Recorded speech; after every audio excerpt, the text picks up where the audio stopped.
এটা গুৰুত্বপূৰ্ণ খবৰ স্বদেশীক বাংলাদেশী সজোৱা বন্ধ কৰক। উজনিত একাংশ সংগঠনে মুছলমান লোকক অত্যাচাৰ আৰম্ভ কৰা বন্ধ কৰিবলৈ দাবী কলিয়াবৰ জিলা নেমচুৰ। যদি সঁচাকৈ বাংলাদেশী হয় তেনেহ'লে বাংলাদেশত পঠাই দিয়ক, কিয় একাংশ সংগঠনৰ নেতাই বাংলাদেশৰ নামত স্বদেশী মুছলমানসকলৰ ওপৰত অত্যাচাৰ আৰম্ভ কৰিছে। আইন আছে, আদালত আছে, আমাৰ গণতান্ত্ৰিক চৰকাৰ আছে, আমাৰ সংবিধান আছে। আজি সেই আইন ক'ত গ'ল?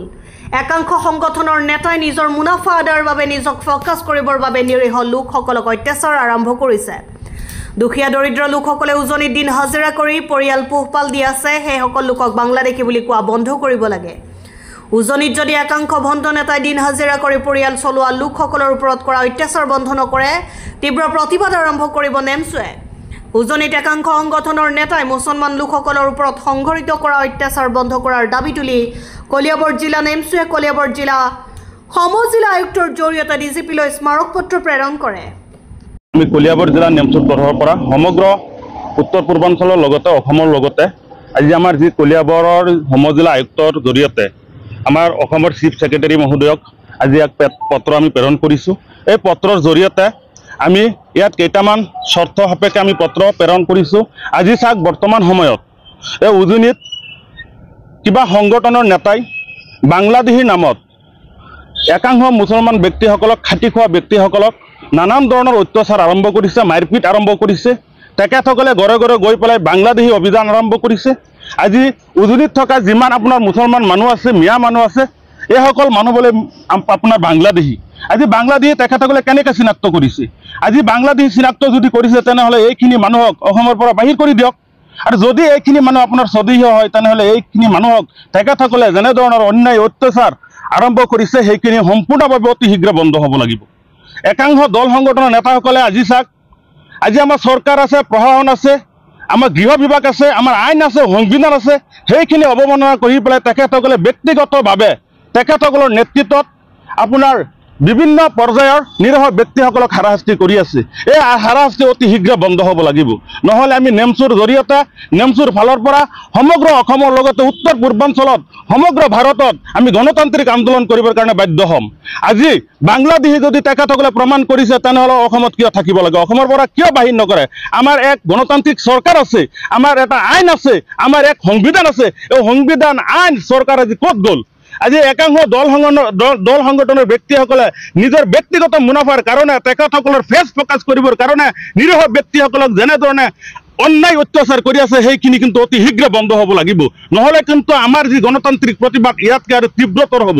আজি যদি চৰকাৰে তেখেতৰ চৰকাৰ চলোৱাৰ ব্যৰ্থ হৈছে তেনেহ'লে হাত দাঙি দিয়ক। আজি হিমন্ত বিশ্ব শৰ্মাৰ চৰকাৰ গঠন হোৱাৰ পাছৰ পৰা একাংশ মুছলিম মানুহক টাৰ্গেট কৰি বিভিন্ন জাগাৰ পৰা উচ্ছেদ কৰিছে। আজি চাওক, আমি উচ্ছেদৰ কোনো ধৰণৰ বিৰোধিতা নহয়। আজি চৰকাৰী মাটি কোনোবাই বেদখল কৰিছে, বেদখল মুক্ত কৰিব লাগে, সেইখিনি মুক্ত কৰক। কিন্তু সংবিধানৰ যি আইন সেইখিনি আপোনাৰ ব্যৱস্থা কৰাৰ পাছত এজন ব্যক্তিক পুনৰ সংস্থাপন, খোৱা বোৱা সেইখিনি ব্যৱস্থা কৰাৰ পাছত সেই পৰিয়ালটোক উচ্ছেদ কৰক, তাত আমাৰ কোনো আপত্তি নাই। আজি উজনিত আমাৰ অসমৰ বিভিন্ন জাগাৰ পৰা উজনিত গৈ পেলাই মানুহে খাটি খোৱা ব্যক্তিসকল, দুখীয়া মানুহ কাম কৰি খাই আছে। আৰু এইসকলক যে তেনেকৈ বাংলাদেশী বুলি কয়, আজি বাংলাদেশী কোৱাৰ সাহস ক'ত পাইছে? আজি বাংলাদেশী বুলি প্ৰমাণ কৰিব পাৰিছে নেকি? যদি বাংলাদেশী বুলি প্ৰমাণ কৰিব পৰা নাই, বাংলাদেশী বুলি প্ৰমাণ তেখেতৰ হাতত নাই, আজিৰ পৰা সকীয়াই দিছোঁ, বাংলাদেশী নামটো আজিৰ পৰা তেখেতৰ মুখৰ পৰা নাইকিয়া হ'ব লাগে। আৰু অৰিজিনেলি যদি তেখেতসকলে বাংলাদেশী বুলি প্ৰমাণ কৰিব পাৰিছে তেনেহ'লে আমাৰ লগত, চৰকাৰৰ লগত আলোচনা বিলোচনাৰ মাধ্যমত আজি বিদেশী মানুহ আমাৰ অসমত থাকিব নালাগে, সেইখিনি ব্যৱস্থা আমি কৰিম। আজি আমাৰ বিভিন্ন দল সংগঠনৰ লগতে আমি নেমচুৱে কৈ আছোঁ, 1971 চনৰ 25 মাৰ্চৰ পূৰ্বত অহা সকলো মানুহ বৈধ। আৰু ইয়াৰ পাছত যদি হিন্দুৱে হওক, মুছলমানেই হওক আমাৰ অসমত বেদখল কৰি আছে, সেইসকল মানুহক আমাৰ অসম তথা ভাৰতবৰ্ষৰ পৰা বিদায় কৰিব লাগে। তাৰ কাৰণে আমি তীব্ৰভাৱে বিভিন্ন ধৰণৰ দাবী জনাই আছোঁ। আজি কিছুমান দল সংগঠনৰ নেতাই দুখীয়া ব্যক্তিসকলক যেনেধৰণে হাৰাশাস্তি কৰি আছে, আমাৰ হাতামপুৰীয়া অসমৰ যি ভাতৃত্ববোধ, যি শংকৰাজানৰ এনাজৰী, সেইখিনি নষ্ট কৰাৰ ক্ষেত্ৰত চৰকাৰৰ লগত আলোচনা বিলোচনাৰ মাধ্যমত চৰকাৰে তেখেতৰ গাদী দখল কৰি ৰক্ষাৰ স্বাৰ্থত এইসকল নেতাক আপোনাৰ লগাই দিছে।